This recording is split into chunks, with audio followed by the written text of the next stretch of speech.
começar com você. Meu nome é Gregory, sou de filosofia de vocês nesse primeiro contato com vocês com a universidade. Eu acredito primeiro semestre letivo de vocês aqui dentro da UNEMAT. Então, bom, minha tarefa é uma tarefa assim bem abrangente para vocês, porque vocês não vão se formar filósofos dentro desse curso. Mesmo assim, eu considero a disciplina que eu vou ensinar para vocês para a formação de vocês como um todo, porque a gente vai ter um semestre, mas como filosofia não é apenas, digamos, um pensamento, pagação, digamos, uma conversa de mesa de bar, mas tem capacidade de te dar instrumentos para tentar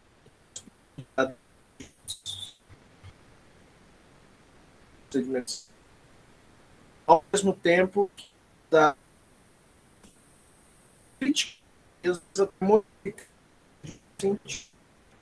outro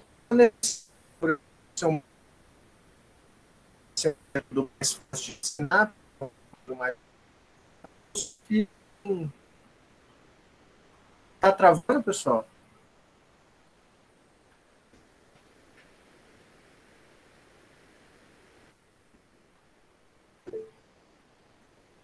Isso. Sim, tá travando. A travar em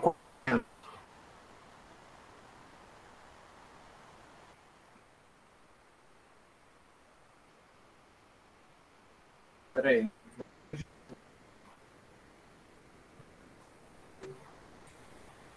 Ainda tá travando? Agora não. Vocês vão me avisando. Se essa tem que fazer essa, eu já troquei a conexão. Se travar, estou de olho. Aí eu repito, seja lá o que tem que repetir, ok? Pode ser? Beleza, professor. Tá ótimo. Então, mais que o tempo seja curto e a gente tenha muita coisa para fazer durante esse curso, vocês não vão se formar filósofos, mas, assim, olhando o problema que a gente passar por um ano, eu acho que vocês podem ter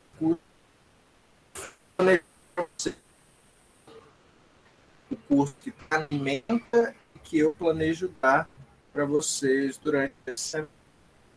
Falando um pouco de mim, eu sou professor de filosofia já há algum tempo, né?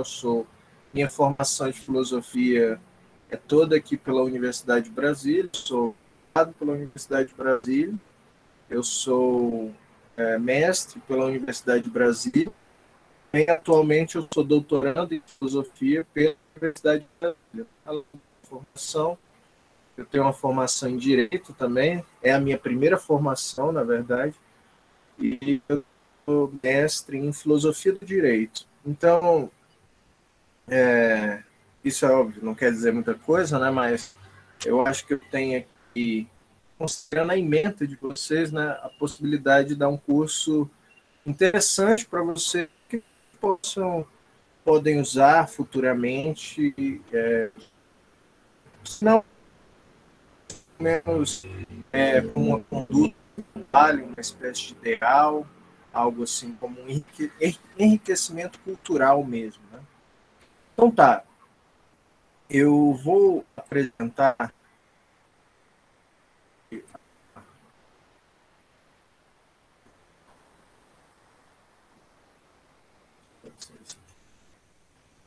vocês estão conseguindo ver a minha tela? Sim. Perfeito. Vou ficar mais ou menos no curso. semana, na verdade, áudio, né, essa parte vai ser bem rápida, vai entender o que é filosofia. Às vezes parece assim,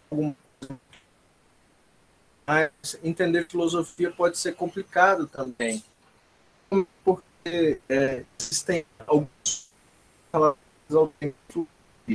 mas geral, você voltar para uma coisa que é muito útil para vocês que estão nessa área da ciência.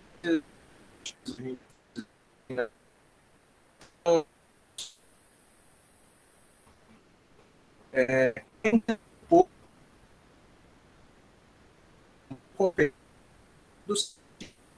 isso pode parecer uma surpresa para vocês.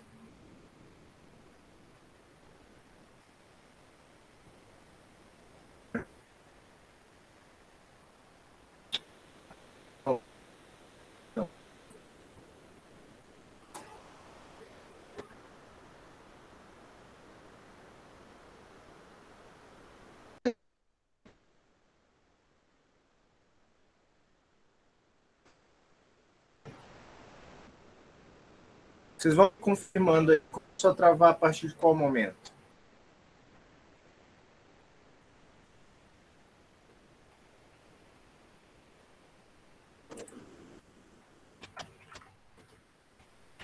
Foi a partir do momento que o senhor estava se apresentando, falando sobre direito, do que o senhor fez. Depois, quando o senhor abriu essa tela também. Tá bom. É o seguinte, agora melhorou um pouco?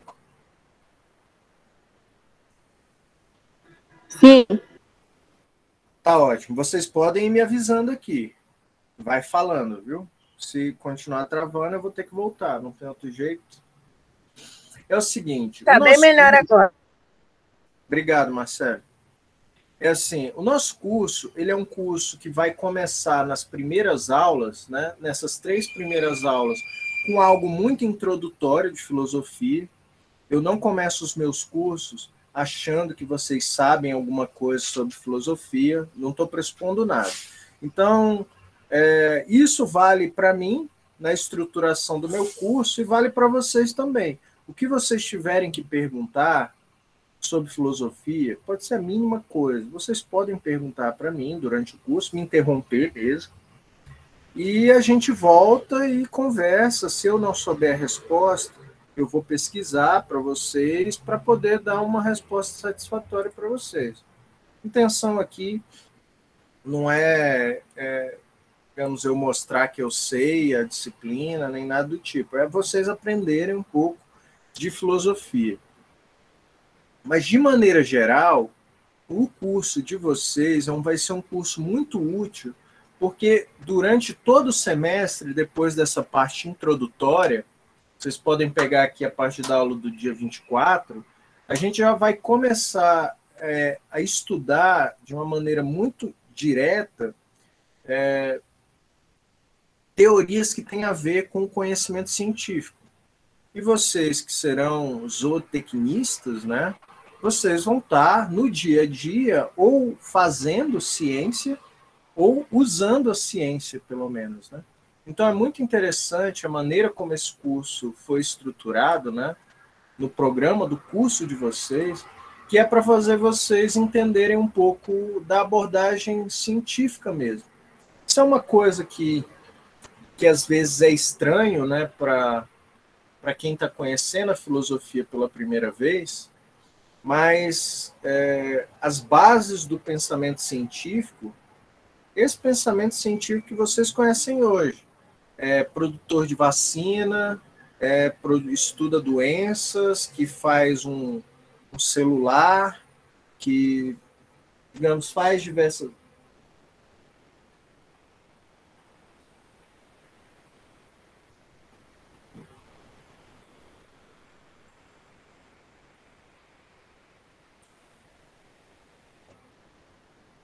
Esse tipo de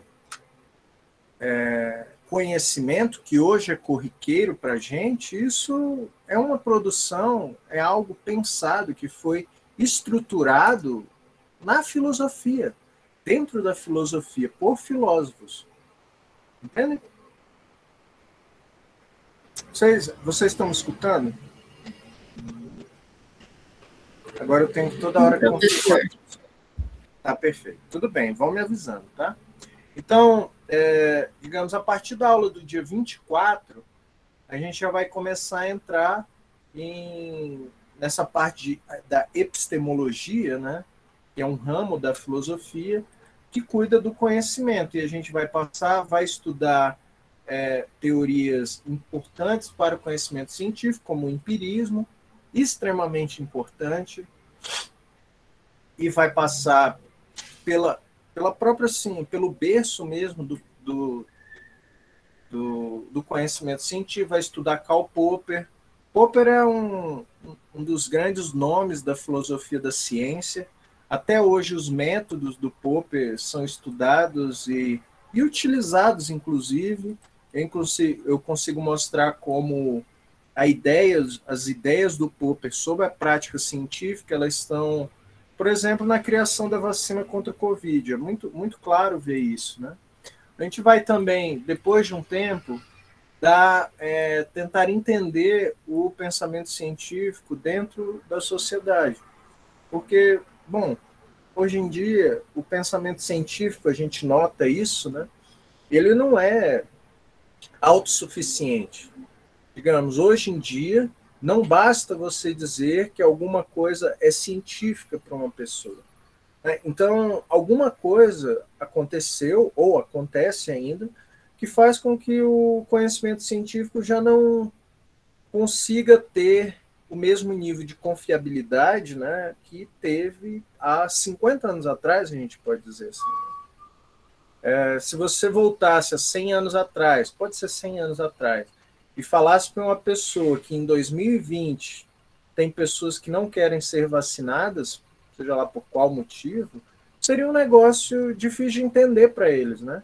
Porque a vacina foi uma grande evolução, a gente pode dizer, na parte da saúde pública, né? Do que tange a saúde pública. Então, o que produz esse tipo de dúvida? Isso é interessante a gente descobrir, porque isso vai afetar a profissão de vocês diretamente. Vocês são cientistas hoje, porque vocês estão dentro de uma universidade, e vocês serão cientistas ainda mais gabaritados e produtores de conhecimento no futuro. Então, é importante vocês saberem, é importante que eu passe para vocês as bases do conhecimento científico. Por fim, a gente vai estudar um pouquinho de ética e moral. É interessante vocês entenderem um pouco dessa questão, porque, bom, na prática profissional, isso é uma coisa que para vocês pode parecer um pouco estranho, né? Deixa eu só fechar essa janela aqui.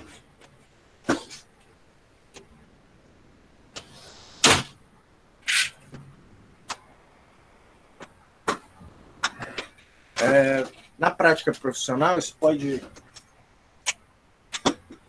parecer um pouco estranho, mas a gente tem desafios éticos complicados. E às vezes em coisas até que seriam simples, né? Desafios aparecem. Então, o conhecimento de ética, isso é um braço da filosofia, a gente vai conseguir entender um pouco da prática profissional mesmo, da ciência, da ética que envolve na prática científica. Existem muitos dilemas éticos relacionados à prática científica, e assim a gente vai encerrar o nosso curso. Então, essa é a estruturação de... sim, desculpa. Depois de passar essa parte ética, a gente vai fazer aplicações disso na prática científica. Eu escolhi aqui, não sei se vocês tiveram a oportunidade de dar uma olhada na estrutura do curso, né? Mas eu escolhi aqui alguns experimentos famosos, científicos famosos, né? Como Pavlov, Lombroso, experimento da prisão de Stanford, Pequeno Albert, tudo isso são práticas científicas de conteúdo moral duvidoso. E a gente, na verdade, vai passar depois disso um pouco para coisas mais relacionadas à profissão de vocês, né? Responsabilidade do pesquisador, responsabilidade jurídica, eu tenho um pouco de competência para dar essa parte para vocês, né? Como que um cientista pode ser responsabilizado por problemas na pesquisa, né? Vocês também, como zootecnistas, né, vão ter muitos desafios relacionados à vida animal, não é verdade? Então, existe também uma série de questões ambientais e éticas relacionadas a experimento com animais, né? Hoje em dia a gente está vendo isso cada vez mais, inclusive com reflexos econômicos, né? Algumas marcas, por exemplo, de maquiagem, né? Eu vejo que a maioria de vocês aqui são mulheres, né? Com algumas marcas de maquiagem, elas estão com essa prática de não testar os produtos de beleza, as maquiagens em animais, né? Isso é um reflexo, eu diria, das mudanças na configuração ética mesmo da prática científica e também econômica. Então, a gente está exigindo cada vez mais esses limites éticos das empresas e da prática científica também. Mas isso nem sempre existiu. A prática científica já foi um negócio bem maluco e muito mais poderoso do que é hoje, né? A gente vai estudar um pouquinho sobre trabalho do cientista, inclusive dentro da universidade e fora, um pouco do que eu posso dizer para vocês por isso, e por fim aí sim a gente vai encerrar a disciplina com uma crítica à noção de filosofia, mas aqui é uma crítica já forte dentro da filosofia contemporânea. Por exemplo, essa crítica aqui do Unabomber, né, tem inclusive uma série da Netflix, depois eu posso passar para vocês, e ele tem um livro que eu li, inclusive, sobre essa noção muito crítica de ciência e tecnologia, né? E daí a gente encerra no último dia, a última aula está planejada para o dia 10 de dezembro. Esse é só um adendo, sim, pessoal. Essa aula, essa estruturação do curso, ela pode mudar. A gente pode conversar. Então, o planejamento é ter uma aula no dia 10 de dezembro. Eu ainda não sei se vai ser necessário, se a gente vai fazer, mas na última aula o que eu pretendo é a gente fazer uma recapitulação do curso, o que deu para extrair, o que é importante para vocês e, bom, aí a gente encerra a disciplina. Alguma dúvida nessa parte? No momento, não, professor. Tá perfeito. Tudo bem. Qualquer coisa, se vocês não quiserem perguntar aqui, quer mandar no grupo depois também, tá liberado. Pode mandar, tá? Eu planejei, segundo o regulamento, né? Vocês têm que ter 3 atividades avaliativas no mínimo, né? Então, eu marquei aqui 3 datas, né? No caso, 25/10, 20/11 e 10/12, para serem as datas da nossa avaliação. Eu sempre ressalto isso, né? Ontem eu tive a oportunidade de ressaltar com os acadêmicos de letras, que não é minha intenção aqui, no meio de uma pandemia, ficar punindo o aluno e nem transformando a vida de vocês em um inferno por causa de avaliação, principalmente porque filosofia não é para ser algo assim, uma barreira entre vocês e a profissão de vocês futuramente, mas é para ser algo que acrescenta, entendeu? Quase um refúgio, algo que vocês podem usar assim para reforçar a formação de vocês. E eu vejo assim, mas eu mesmo assim, eu sou obrigado a avaliar vocês, porque o regulamento do curso manda avaliar, né? Então, qual é a minha ideia? Como que eu pretendo fazer essas avaliações, né? Daí vocês me dizem, pode falar pelo chat se é ideal ou não, mas a minha ideia é fazer trabalhos escritos mesmo. por exemplo, a gente tem um tema aqui, vamos escolher um tema aqui. Por exemplo, na aula do dia 24, a gente vai falar sobre ceticismo. Eu vou dar opções para vocês, claro, mas vamos supor que o tema do trabalho seja ceticismo. Eu vou pedir, vou dar um tema para vocês falarem sobre, por exemplo, ceticismo e vacinação do Covid. Pode ser. Um tema mais ou menos assim. E esse vai ser o trabalho. Vocês me entregam uma redação, não precisa ser uma redação no formato do Enem ou algo do tipo, mas um trabalho, algo escrito nas palavras de vocês. Vocês mandam no meu e-mail, eu corrijo e acabou. Seria assim, entendeu? 3 trabalhos mais ou menos nesses moldes. Não tem limite de página, não tem mínimo de página, mas exigiria, assim, o que eu exijo em um trabalho? Que vocês se apliquem, que sentem na cadeira, escrevam no computador, na mão, tanto faz, mandem para mim. Eu gosto de entender que vocês assistiram às minhas aulas e que estão sendo criativos na hora de escrever. É isso que eu exijo. Vocês não precisam ser genial, não precisam ser também inovadores, nada do tipo. Mas eu gosto de entender que teve um esforço lá. Tendo isso, pessoal, me entregando os trabalhos e escrevendo vocês mesmos, eu garanto que todo mundo vai ser aprovado nessa matéria. Pode ser que a nota de vocês seja diferente, mas eu acho que todo mundo vai ser aprovado sim. Não vai ter... não é minha função ficar aqui reprovando aluno que quer estudar no meio de uma pandemia. Mas eu preciso do documento, eu preciso que vocês entreguem o trabalho. Entende? Essa é a minha única exigência. Assim, e tem uma das coisas que eu realmente... vou até parar aqui a apresentação. Tem apenas uma coisa que realmente eu não consigo conviver e tolerar em relação a essas partes das avaliações, né, que são pessoas que copiam as coisas da internet de última hora e mandam para mim como se fosse elas que tiveram que escreveram. Isso realmente eu não consigo suportar. Essa prática de plágio, de copiar as coisas, modificar umas palavras, isso daí eu pego 100% das vezes e eu não tenho outra opção que não é zerar o trabalho. Mas tirando isso, vocês vão ter muita liberdade para fazer um trabalho, escrever, colocar a ideia de vocês nesse trabalho. Como eu disse, não tem mínimo de página, máximo de página, mas eu quero ver vocês escrevendo, entendeu?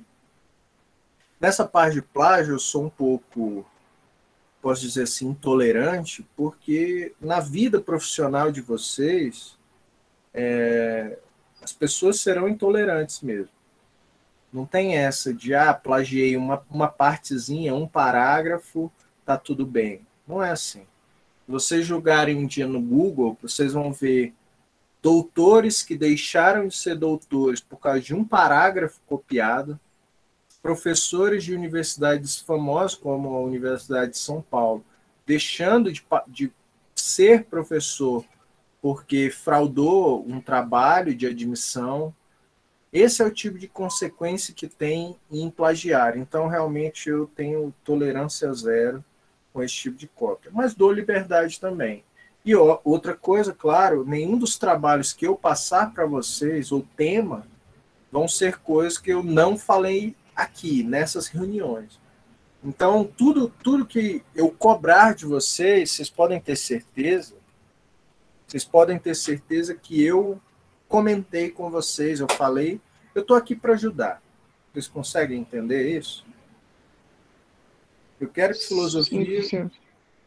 filosofia seja um momento para vocês realmente encostarem na cadeira, me escutarem um pouco e entender mesmo, relaxar, estudar, entender, pegar essa parte assim que eu gosto, né, no ensino, que é você se sentir animado em aprender. Não quero que vocês se sintam pressionados a aprender. Ok? Legal, ótimo. Então, vocês têm alguma dúvida sobre trabalho, nota, a maneira... Ah, sim, tem uma coisa que eu tenho que falar, né? A participação de vocês aqui, no caso aqui a Marcele, Tamile, Maria Eduarda, Vanessa, Cristiane, Thaís e Milena, vocês vão ser premiadas de alguma forma por estarem aqui. Isso a coordenação me passou que eu posso fazer. Ninguém vai ser punido por não participar das aulas síncronas, né? Não vai ser punido. Mas me falaram que é aconselhável que eu dê um pouco mais de nota, pode ser nota para vocês, né, no trabalho, uma nota extra, para quem está aqui participando, fazendo esse esforço. Porque isso é justo, porque no fim das contas, vocês fazem a aula muito melhor para todo mundo, inclusive para quem não está aqui, está assistindo a gravação e não está assistindo ao vivo. Então, eu ainda não decidi qual vai ser a quantidade de nota que vocês vão ganhar, mas alguma coisa a mais vocês vão ganhar. A única coisa que eu peço é assim, participação mesmo, igual eu estou vendo que todas vocês estão aqui falando no chat, isso aí já ajuda a gente, né? Digamos assim, imagina que vocês não estivessem me ajudando, né? Eu estaria falando, minha gravação travando para vocês, e daí quando as pessoas fossem assistir a gravação, estaria péssimo, né? Então, acho que vocês ajudam e a minha intenção é ajudar quem ajuda. Então, vai ter alguma nota, vocês podem até sugerir uma quantidade de nota, eu estou pensando em meio ponto, assim, por cada aula, daí no fim das contas eu distribuí muito ponto, e vocês, digamos, já estão, vai facilitar bastante a vida de vocês, né? Ponto extra no trabalho, né? Então, essa é a minha ideia. Vocês vão me falando aí o que vocês acham. Se vocês... Alguém tem alguma dúvida? Se não tiver dúvida, eu estava pensando em dar um pouquinho da matéria de hoje, que a matéria de hoje é mais rápida. Eu já tinha separado aqui esse tempo para vocês. Então tá perfeito. Eu vou...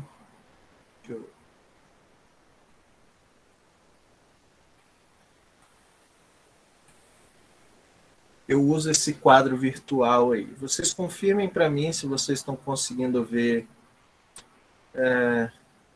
o quadro. Sim? Perfeito. Pessoal, alguma de vocês até falar pelo chat, tem alguma noção do que é filosofia? Não precisa estar correto, nem precisa elaborar, pode ser alguma coisa que vocês escutaram. Tem alguma ideia do que é filosofia?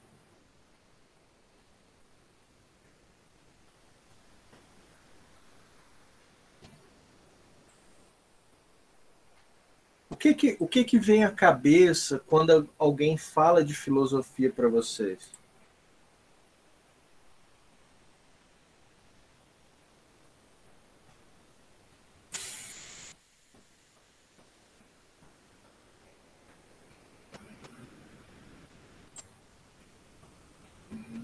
É um estudo. A Tamile colocou aqui, de fato, é um estudo de algo.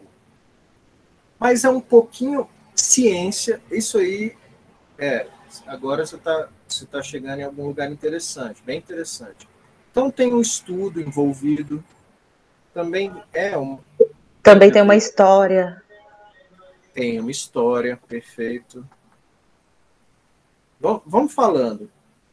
Tá legal. Esse é um rumo bom. Isso, tem a ver com o que a Marcela está colocando, entendimento. Sim. Isso tudo, esses elementos que vocês colocaram, são todos muito interessantes. Mas eu vou te falar com sinceridade que muitas vezes até os filósofos têm muita dificuldade em dizer o que é filosofia. Isso é verdade. Às vezes é difícil fugir disso, mas é uma verdade. É complicado. Alguns motivos me levam a dizer que filosofia é algo muito difícil de você definir. Mas, ao mesmo tempo que eu falo das dificuldades, eu vou dando algumas características da filosofia. Qual é um primeiro aspecto? A Tamile colocou aqui, o estudo de algo. A filosofia estuda tantas coisas, mas tantas coisas, que às vezes você não consegue, aliás, a maioria das vezes, você não consegue identificar uma coisa que a filosofia não fala. A filosofia, então, esse é um dos problemas para a definição, tem um objeto muito abrangente.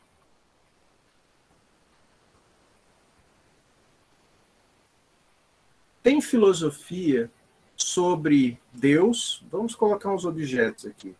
Filosofia de Deus, filosofia sobre o nada, filosofia da ciência, filosofia das cores, filosofia, para vocês que são da zootecnia, né, isso é uma das primeiras, filosofia da vida, e por aí vai. Então a filosofia, ela vai de coisas práticas, né, como a ciência é uma coisa muito prática, até coisas que a gente pode chamar de bem vagas, né, como nada.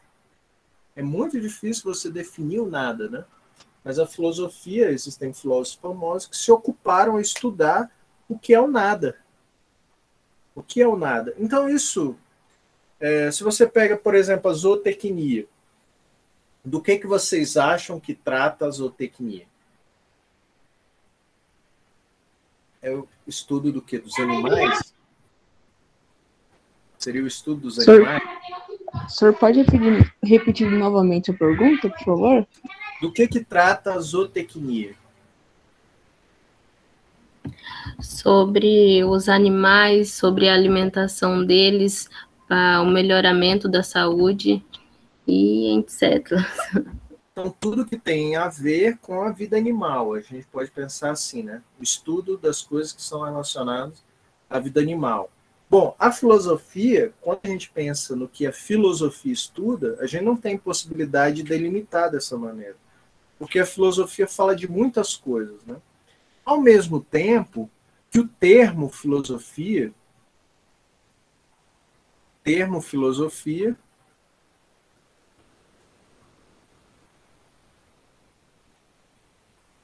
foi muito utilizado em muitos contextos, né? A gente já ouviu falar, conversou com um amigo, alguma pessoa assim, que fala, ela tem determinada atitude, pode ser, por exemplo, em relação aos namorados ou namoradas, e ele fala, bom, essa é a minha filosofia.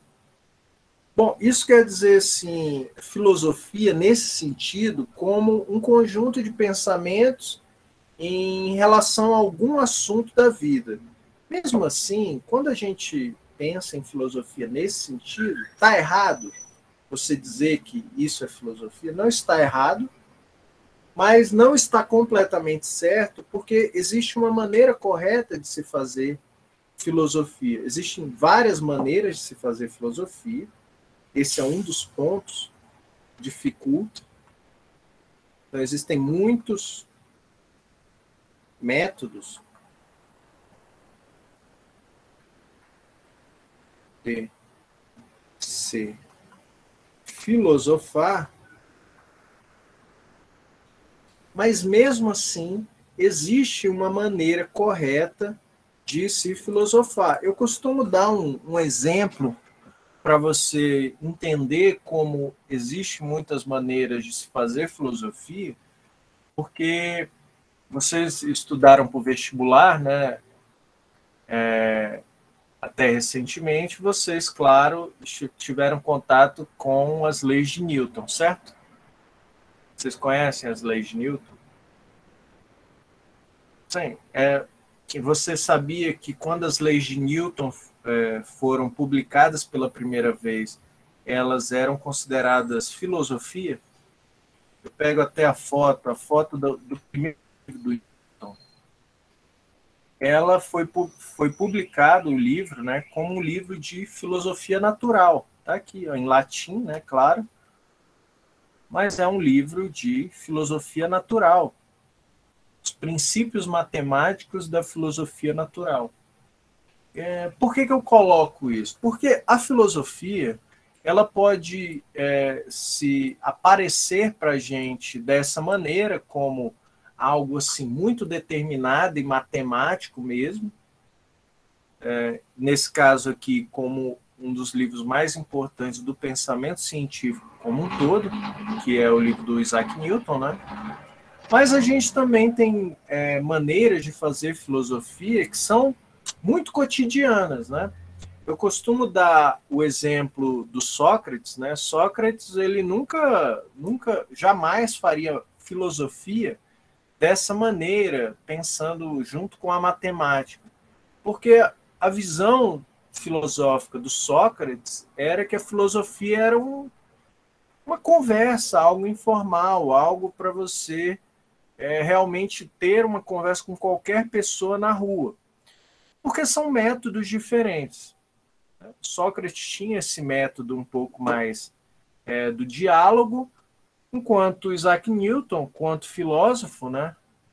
Eu coloco Isaac Newton como um filósofo, ele tinha muito mais esse ideal da pesquisa matemática junto da filosofia. O que eu quero dizer com isso? Que pensando a filosofia dessa maneira, é muito difícil você identificar uma maneira correta de se fazer filosofia. Isso dificulta um pouco quando a gente quer dar uma definição apropriada de filosofia. Mesmo assim, eu coloco quatro propriedades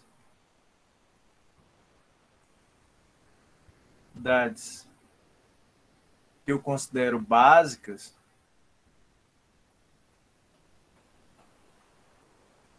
do pensamento filosófico. Então, são 4. A gente vai entender um por um. O primeiro aspecto básico da filosofia é o questionar. Vocês podem até entender um pouco essas características que eu vou levantar como muito básicas, mas eu vou mostrar para vocês como elas são essenciais para uma caracterização do pensamento filosófico. Quando eu apresento o tema de filosofia para as pessoas, muitas começam assim, eu faço a seguinte questão: vocês já pensem na pergunta mais difícil que vem na cabeça de vocês. Uma pergunta assim que você considera muito complicada, muito difícil de responder, você não sabe nem por onde começar. Vocês têm uma pergunta assim?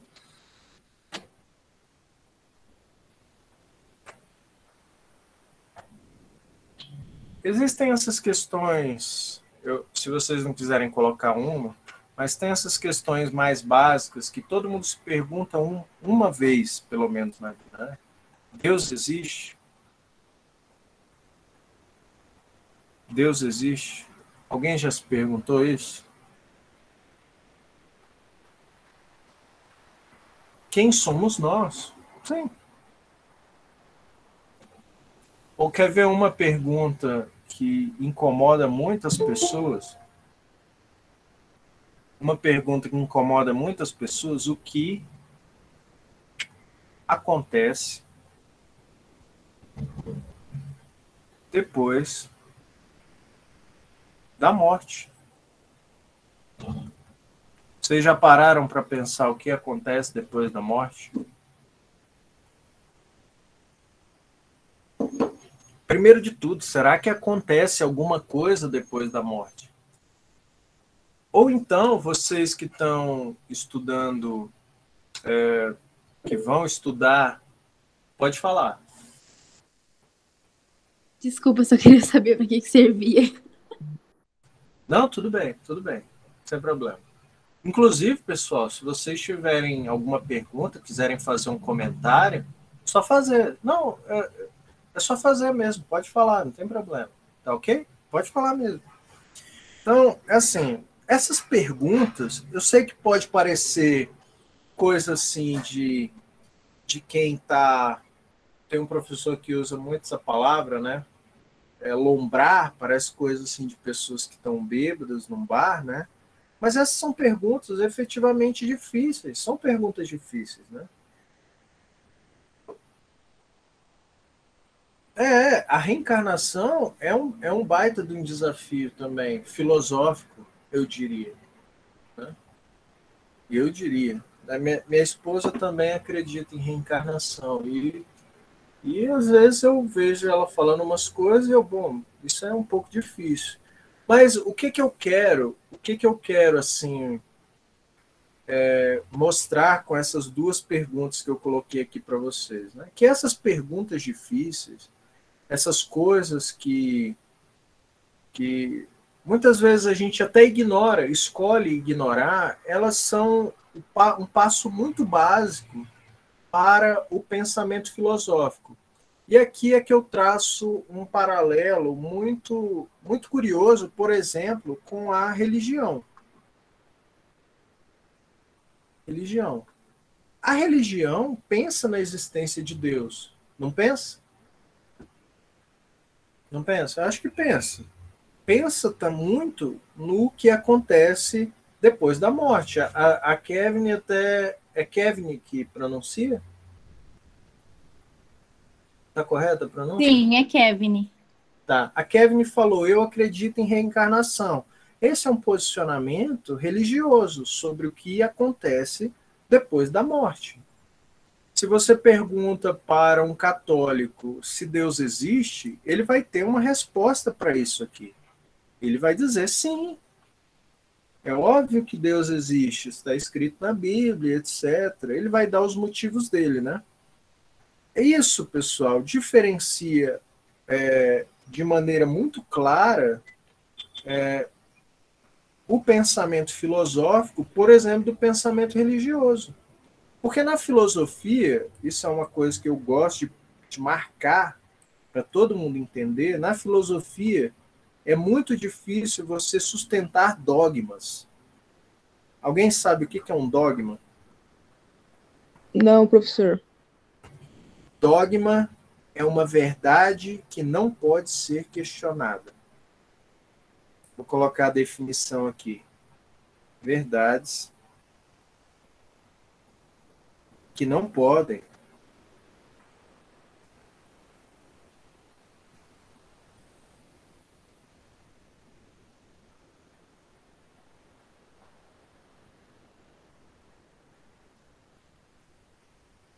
a gente sabe que dentro do pensamento religioso existem dogmas.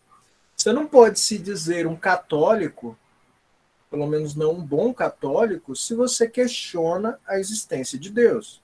Você tem que aceitar que Deus existe para ser um bom católico. Do mesmo jeito que você não pode se dizer um espírita se você não acredita na reencarnação. É difícil. Ou eu estou errado, Kevin? Não. Então, a gente coloca algumas crenças que existem como dogmas. Agora, na filosofia, a gente não aceita dogmas, porque essa visão, o ideal do questionamento é muito básico para o pensamento filosófico. Né? Sócrates, eu sempre coloco Sócrates como exemplo, porque Sócrates é, digamos, o pai da filosofia, né? Da filosofia ocidental, pelo menos. Eu falei para vocês, ele acreditava no diálogo, né? Sócrates, ele era um sujeito muito peculiar. Ele vivia numa cidade mais ou menos do tamanho de Pontes e Lacerda, que é a cidade de Atenas, na antiguidade. Ele acordava e ele saía pela rua procurando pessoas para conversar. Então, tem um diálogo, né, uma história que contam do Sócrates, que ele encontra um general na rua, um general do exército de Atenas, e ele começa a perguntar para o cara, o que você acha que é virtude? O cara dá uma resposta para ele. Aí ele, faz mais perguntas, e no fim das contas ele descobre que o cara não sabia do que ele estava falando. E o cara devolve a pergunta para ele. Mas você sabe o que é virtude? O Sócrates, em geral, né, nas histórias que chegou para a gente, ele nunca sabe a resposta das perguntas que ele faz, entendeu? Nunca sabe.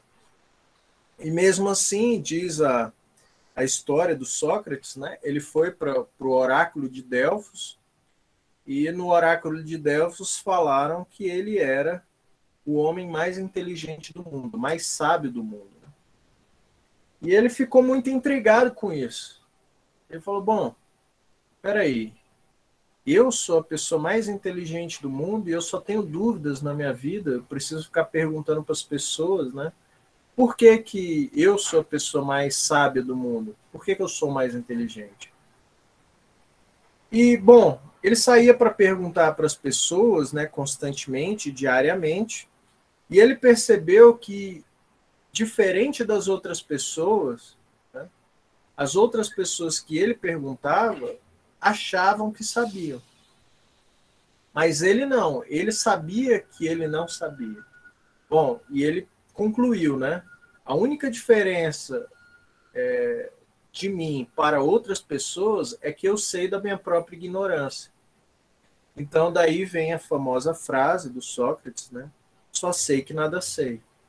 Por que eu estou querendo ressaltar a história do Sócrates? Para dizer que o ideal socrático de fazer perguntas acima de tudo, questionar acima de tudo, é algo que está intrínseco na história da filosofia. Sócrates morreu por isso. Sócrates ele perguntou tanto para as pessoas que uma hora os atenienses acharam melhor que era matar ele. E foi o que aconteceu, né? Os atenienses acharam por bem matar o Sócrates, de tanta pergunta que ele fazia. Então tá, questionar, pessoal, é uma das primeiras... um dos primeiros pontos importantes da filosofia. Veja, a ciência, só colocando, pontuando aqui, vocês que são cientistas, né? A ciência questiona. A ciência também questiona.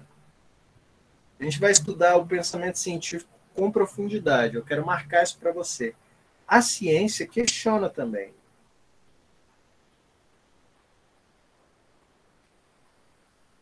Ciência questiona, sim. Mas a ciência tem dogmas também. De tempos em tempos, a gente verifica que a ciência tem alguns dogmas, né? Eu pego, por exemplo, a ciência, que a gente pode falar a medicina, por exemplo, né? A medicina nunca vai se questionar. Vamos pensar a medicina que é responsável pela reprodução humana, né? A gente vê muitos casais que às vezes não conseguem ter um filho, né? Um homem ou mulher não consegue produzir um filho. O que ela faz? Ela procura um médico para se tratar, certo? Digamos, aquela ciência médica, o que ela vai fazer naquele momento? Ela vai desenvolver métodos para fazer aquela pessoa se tornar fértil. Não é isso? Sim. Sim, professor. Dentro disso, pessoal, eu, como filósofo, inclusive é um tema que me interessa, eu já vejo um dogma. Porque a filosofia imediatamente questiona: será que nós, seres humanos, temos que nos reproduzir mais ainda? A ciência jamais vai fazer esse tipo de questionamento. Esse é um tipo de questionamento tão básico e tão profundo e tão a gente pode dizer assim, disruptivo ou tão fora do senso comum, que a filosofia hoje se questiona se a gente tem que continuar se reproduzindo enquanto humanos, né? Isso é o nome de uma corrente de pensamento. Isso é só uma curiosidade, viu, pessoal? Que a gente chama de antinatalismo. Antinatalismo. A corrente que está desafiando o dogma de que o homem tem que continuar tendo filho. Isso existe dentro da filosofia. Entende? Então, a ciência questiona, assim como a filosofia, mas o nível da filosofia é não ter dogmas. A filosofia questiona absolutamente tudo. Absolutamente tudo. Mas algumas pessoas, assim, às vezes confundem e acham assim, bom, então a filosofia só fica perguntando? Não, também não é assim. A filosofia elabora as respostas também, busca elaborar respostas, mas de uma maneira fundamentada. Por quê? A filosofia, ela busca sempre justificar suas afirmações, né? E isso nem sempre é fácil. Nem sempre é fácil. A gente, na filosofia, eu digo que a filosofia ela se comporta muitas vezes como os matemáticos, né? A gente gosta de provar tudo aquilo que a gente está falando. O grande problema é que provar as coisas nem sempre é fácil. Então, muitas vezes o filósofo ele para no questionamento, entendeu? Então, vamos pegar aqui, eu sempre dou um outro exemplo, mas vamos pegar aqui e fazer uma espécie de mini debate aqui sobre ter filhos e não ter filhos.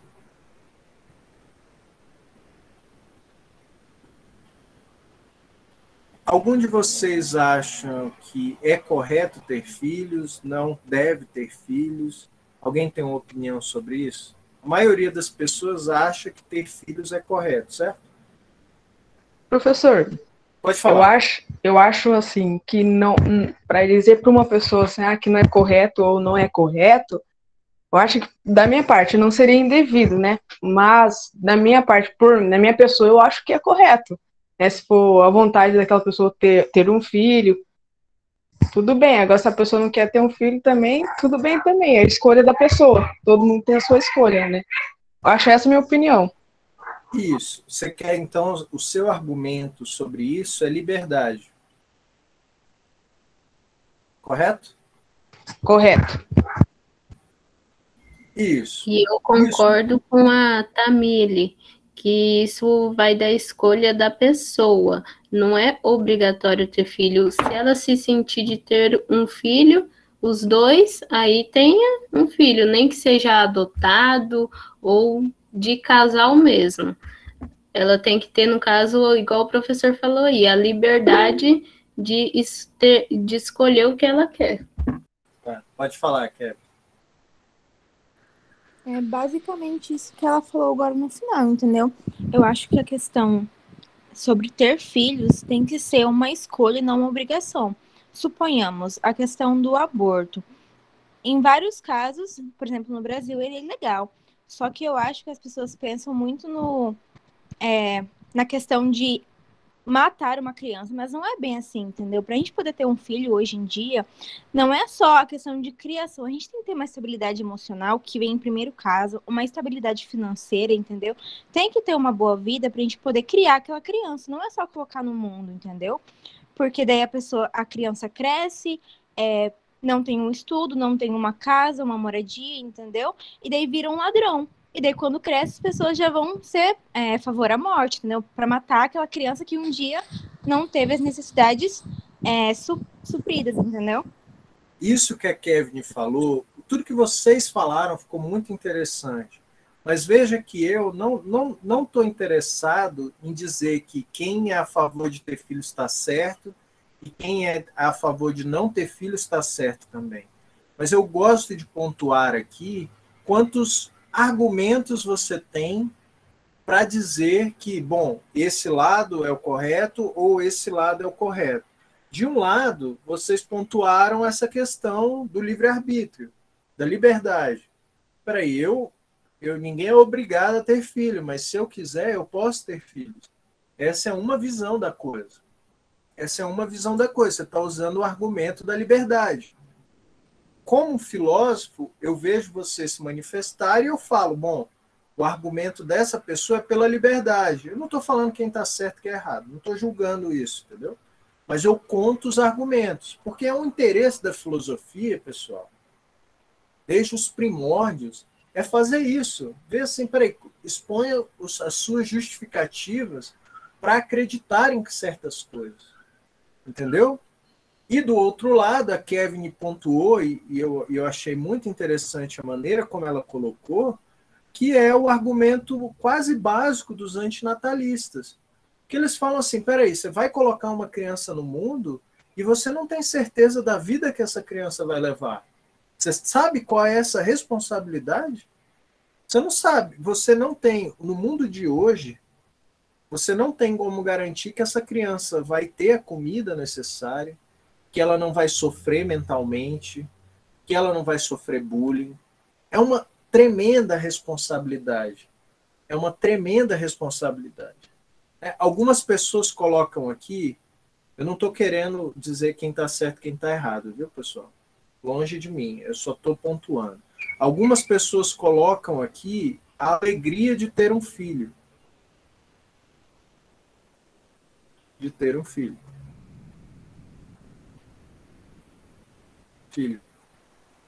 As pessoas que estão aqui desse lado, eles colocam que esse argumento aqui é puro egoísmo. Isso é egoísmo.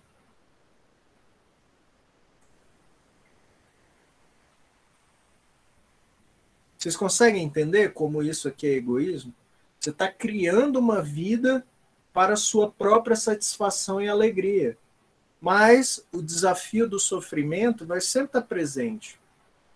Vocês conseguem entender o que eu estou falando aqui? Sim. Então, o que eu estou querendo dizer? Que a filosofia, vamos dizer que você faz esse questionamento primordial aqui. Devemos ter filhos? Pronto. Você já está caminhando para um debate filosófico. Se você quer ter um posicionamento desse, você precisa coletar justificativas, você precisa buscar fundamentos para suas afirmações.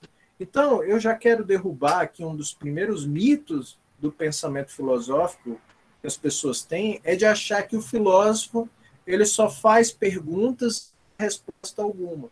Não, o filósofo está muito preocupado em dar respostas. A gente adora dar respostas. Isaac Newton, quando fez as bases, os princípios da mecânica geral, ele deu respostas fortíssimas, né? A gente chama isso de ciência hoje, mas era filosofia.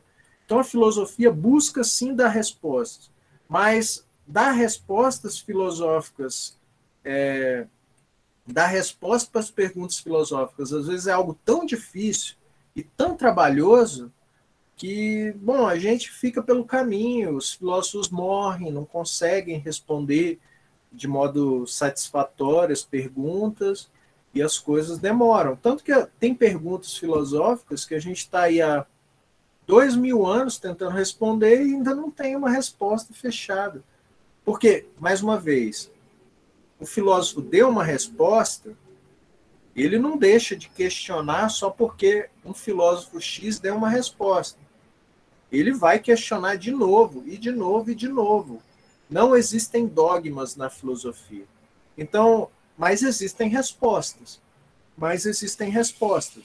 A filosofia, ela dá uma resposta, várias respostas, na verdade, para essa pergunta. Devemos ter filhos?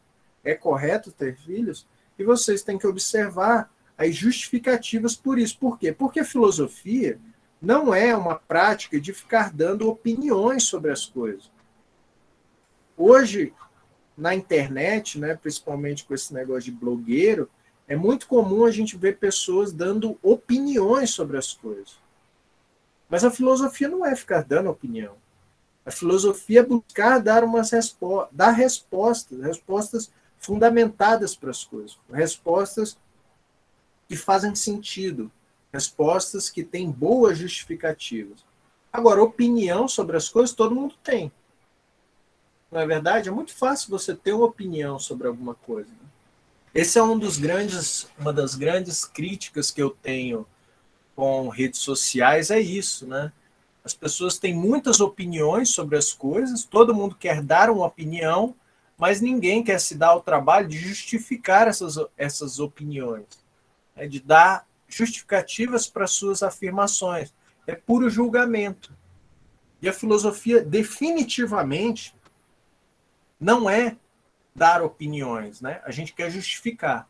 Faz sentido, pessoal, isso aqui? Faz, professor. Então, é isso. Quando você dá justificativa, você fundamenta as suas afirmações, você está se expondo um pouco. Isso é verdade. Né? Expor as suas razões é sempre um desafio. Mas o filósofo, ele sempre... eu gosto de dizer que o filósofo gosta de sofrer, né? Porque, às vezes, você se confrontar com certas coisas e dar justificativas é um processo sofrido. É um processo sofrido. Você quer ver? Tenta um dia colocar esse debate em questão assim. Pode ser numa mesa de bar mesmo. E tenta pensar isso aqui. Você vai ver o quanto você começa a ter atrito com as pessoas. Não é fácil. Entendeu? Mas a filosofia sempre teve eu acabei de falar, né? O Sócrates, ele encheu tanto o saco das pessoas que mataram ele, né? Então, a filosofia sempre teve um pouco disso, de questionar coisas que às vezes o senso comum diz que é o certo e, digamos, martelar tanto aquele ponto e, bom, criar inimigos, né? Criar inimizades, né? Na filosofia, às vezes acontece isso. O terceiro ponto que eu considero vital para o pensamento filosófico é a lógica. A lógica é a maneira como a gente articula o pensamento. Digamos, não adianta nada você ter fundamentos para determinado pensamento, não adianta nada você ter boas ideias sobre, pode ser o tema se devemos ou não ter filhos, se você não tem capacidade de organizar esse pensamento de uma maneira estruturada. A lógica está presente na maneira como a gente pensa. Né? Só que a filosofia ela tem o trabalho de fazer uma exposição. Eu sempre dou esse exemplo aqui. Observem essa figura aqui.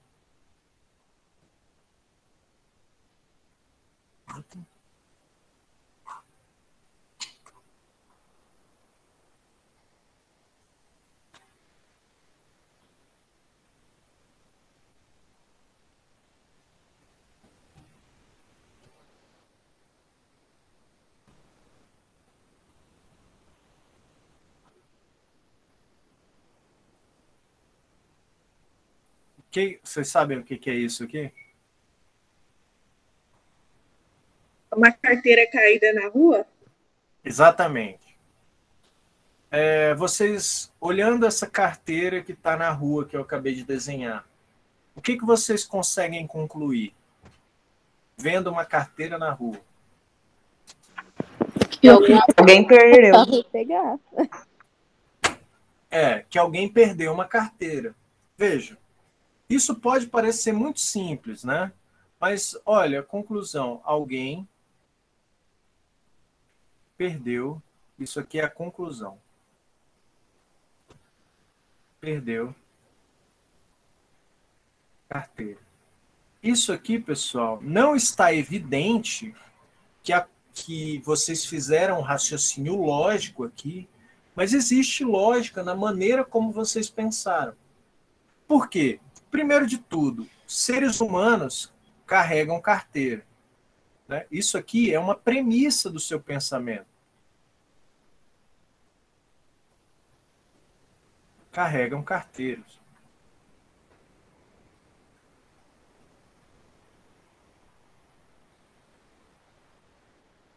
Não é verdade? E carteiras e dinheiro são coisas valiosas e ninguém jogaria uma carteira fora, né? Em geral, pelo menos, né? Então, pessoas não jogam carteiras fora. Logo, a conclusão seria que se existe uma carteira na rua, no meio da rua, é porque alguém perdeu. Vejam que vocês até não fizeram isso, não colocaram isso nessas palavras, mas o que vocês fizeram foi raciocinar logicamente, dessa maneira, com premissas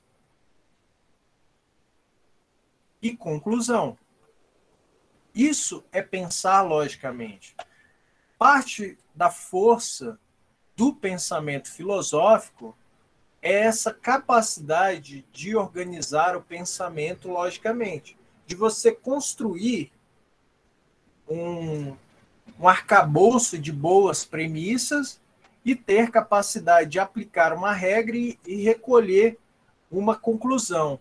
Por muitos anos, por séculos, milênios até, a lógica era o ditado, era a maneira de você julgar que alguma coisa se diz racional. Então, ser lógico e ser racional é a mesma coisa. E até hoje isso perdura um pouco. Então, filosoficamente, entendam isso, pessoal. Não basta você questionar bem, não basta você justificar bem, você tem que ser capaz de organizar o seu pensamento de uma maneira a conectar as ideias. Entendeu? Isso é uma parte do pensamento, dessa base do pensamento filosófico. É claro que a ciência, a gente vai ter ótimas aulas sobre isso. A ciência também depende da lógica. Também, colocar observação. Ciência também é lógica. A ciência tem uma lógica própria. A gente vai entender isso. Mas, filosoficamente, a origem dessa vontade científica de ser lógico é filosófica. Aristóteles, por exemplo, foi o maior,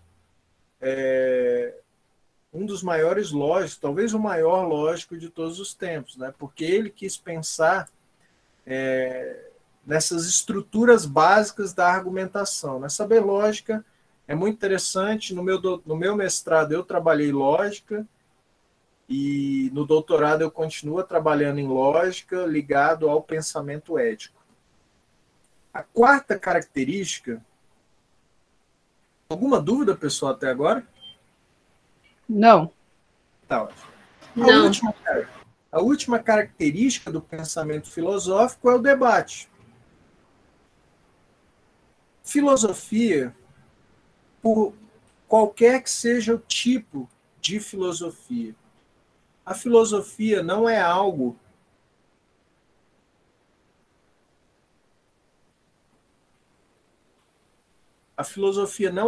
feito para ser guardado no fundo da cabeça e nem é algo que você pode dizer assim, bom, mas é isso que eu acredito, não importa o que você acha. Não. Filosofia é uma prática também. Então é necessário, toda vez que você pensa em debate filosófico, que você tenha a capacidade de expor esse pensamento e coloquem as coisas para debate. E essa parte do debate, às vezes ela pode parecer um pouco piegas, né? Mas é algo muito forte, inclusive, que a ciência acabou herdando, né? Vocês têm acompanhado esses debates da produção da vacina? Teve mais ano passado, né? Vocês chegaram a acompanhar rapidamente? Bom, o que acontecia era isso. Um laboratório... Deixa eu fechar aqui. Um laboratório X testava uma vacina. Testava determinada vacina, né? Aí ele recolhia os resultados.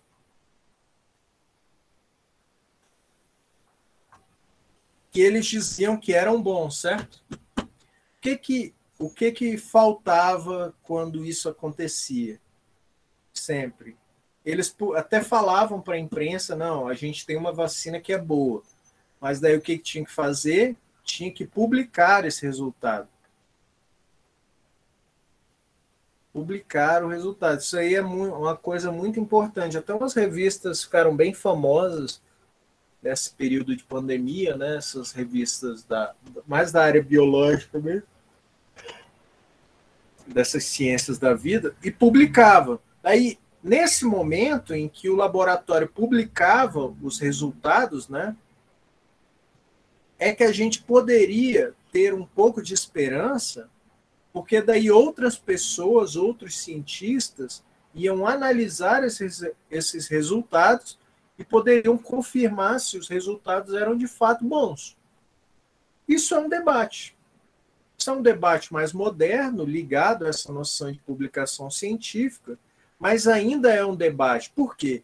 Porque não é suficiente que o laboratório ache os próprios resultados bons. É necessário que você confira, tenha a opinião, né, ou a visão, ou a leitura de outros cientistas para confirmar que aquele resultado é bom. A gente vai estudar exatamente do que isso se trata. O nome disso é julgamento pela comunidade científica, né? O Thomas Kuhn, que é um grande filósofo da ciência, pensou nisso muito bem para descrever as mudanças científicas. Mas isso é debate. Isso é algo que nasceu com a filosofia, essa questão de expor as suas razões, expor os seus fundamentos, e a ciência incorporou para ela. E refinou um pouquinho, né? Porque na ciência hoje é algo bem mais requintado, muito mais bem delimitado até do que é a filosofia. Mas essas são características do que o pensamento filosófico compartilha com o pensamento científico. Todas essas características eu vou recapitular para vocês aqui. O questionar, a justificação das suas afirmações, a lógica, o debate, todas essas afirmações, todas essas características, a ciência mais ou menos compartilha, exceto pelo fato da ciência, às vezes, produzir dogmas, e a filosofia definitivamente não tem dogmas, mas a filosofia é algo tão variado e, às vezes, tão feito de maneiras tão, digamos, tão diferentes que algumas características em algumas filosofias ficam meio difíceis de identificar. Um exemplo, o pensamento cético é muito focado nessa noção de questionar. Então, aqui no ceticismo, vamos colocar aqui, no ceticismo, o ênfase é em questionar. E quando ele justifica os seus questionamentos, porque não tem muitas respostas, né? O ceticismo é uma corrente de pensamento que fala que a gente não tem capacidade de ter conhecimento das coisas. Eles têm motivos para isso, né? Então, mas tanto o questionamento é o mais forte, mas tem justificativas, tem lógica e, obviamente, tem debate. Então, essas são coisas que vocês vão sempre identificar no pensamento filosófico, como um todo. Entende? E durante o nosso curso, eu vou sempre tentar lembrar para vocês um pouco sobre essa ideia do pensamento filosófico, e, claro, sempre pontuando, porque nosso curso vai ser muito voltado para a filosofia da ciência, né? Como que a ciência conseguiu herdar e até refinar muitas coisas que o pensamento filosófico colocou para a gente. Então, voltando aqui mais uma vez, questionar, justificar, Questionar por quê? Porque a filosofia não tem dogmas. Justificar por quê? Porque a filosofia não é ficar dando opinião sobre as coisas. Lógica, porque a filosofia quer ser racional.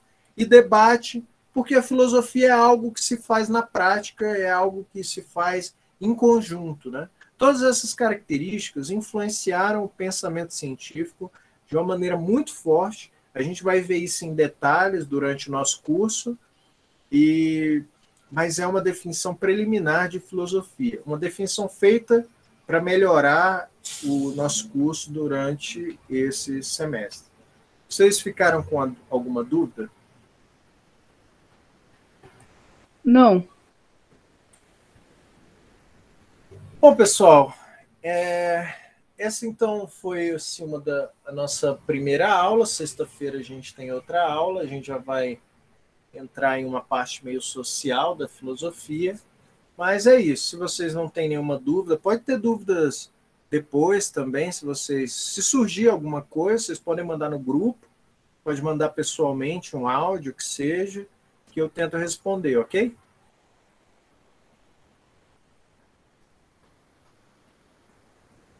Sim, não?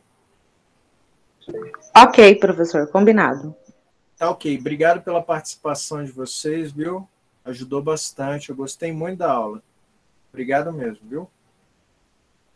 Também gostei muito da aula, hein, professor? E olha que eu nem tinha essa noção, assim, de filosofia, nem me interessava tanto. Foi muito boa a sua aula. Não, Obrigada. tá só começando, viu? Tá só começando. A gente vai aprofundar bastante ainda. Obrigado pela participação, viu, pessoal? Obrigadão ao senhor, hein, professor. Até sexta. Tá ok. Bom descanso.